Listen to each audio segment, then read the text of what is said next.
What haven't been said about the pioneering French electronic dance music group Daft Punk? One of the greatest musical duos of all time. Everlasting branding, commercial success, and critical success.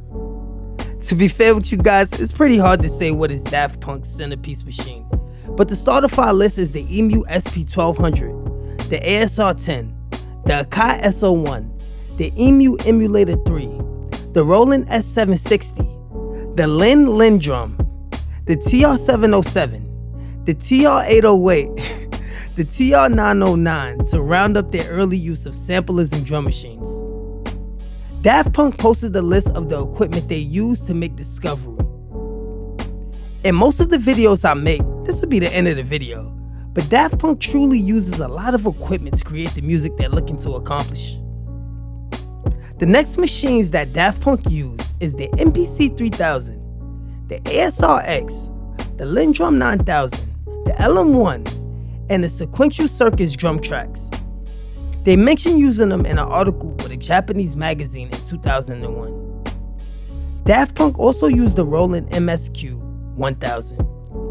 You can see it in this picture here with them performing, pre-helmet. You can also see the Roland TR606 in that picture as well.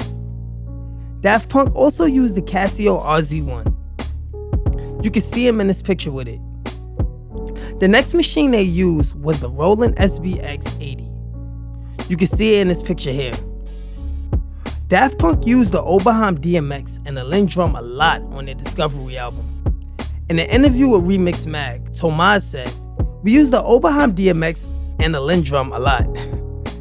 There is a Sequential Circus drum tracks on Short Circuit.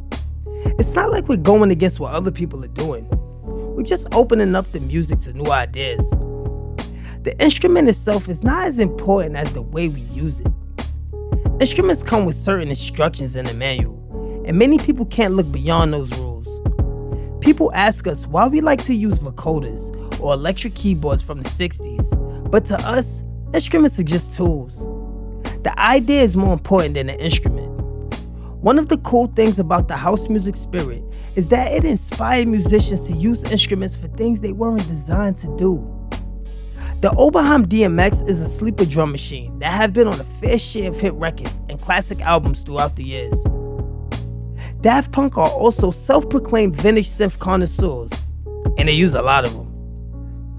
In this interview with Peter Franco and Mick Guzowski, I don't know how to pronounce that, so if I butchered their name, I'm sorry.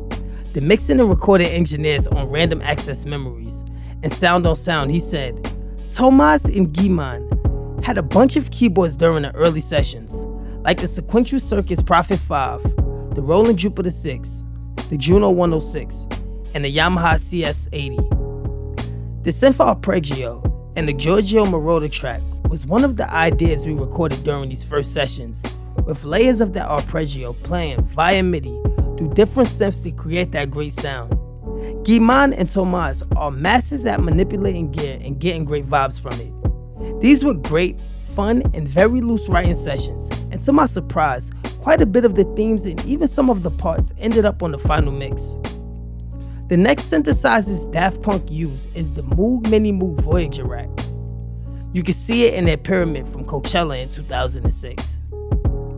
The next machine they use is the Studio Electronics Omega 8. Thomas of Daft Punk wrote to Studio Electronics to tell him how much he enjoyed the Omega 8, in which he said, "Here is a quick note to tell you my first impressions about the machine you made for me. I've just tried it deeply today for a few hours, and I must thank you very much, as I finally found in the Omega 8 a synthesizer that can match the quality and musicality, even maybe surpass, and probably replace, for now, my only favorite synthesizers, Yamaha CS60 and 80. I had never heard something so warm and modern at the same time. I like the vintage idea, but when it's an opportunity to take what's good from the past and push it forward to the future. I was forced to get rid of some of my too hard to maintain dinosaur synths anyway, and I must confess, I was delivered a longer weighted Steinway & Sons Model L from 1911. Some metal parts of it were even molded in 1885 to my studio just today. I've put both instruments next to each other. They match with style and elegance, and glossy black was the right choice. The next machine that Daft Punk used is the ARP 2800 Odyssey. They name drop it in this interview with his favorite machines of the time. The next machine they use is the TB303. You can see it on this list of the gear they used during a 1995 through 1997 era touring. The next machine they used was the Roland MC202 microcomposer machine. You can see it on this list of gear they used. You can also see the Sequential Circuits Prophet VS in that list of gear as well. The next machine is the EMU Orbit 9090. Ed Banger posted an Instagram picture with him producing back in the day and stated, additional geek note, that EMU Orbit 9090 was a present from my dear Daft robots. They used it to produce Oh Yeah on their first album. The next keyboard they used is the Sequential Circuits Prophet 600. You can see it in the gear list they used for their Discovery album in Keyboard magazine. To bring a very famous keyboard into the mix, Daft Punk also used a Fender Rhodes piano. You can see it in the list of gear they used in the March 2001 Keyboard magazine article as well. The last synthesizer or keyboard that they use is the original Wurlitzer electronic keyboard.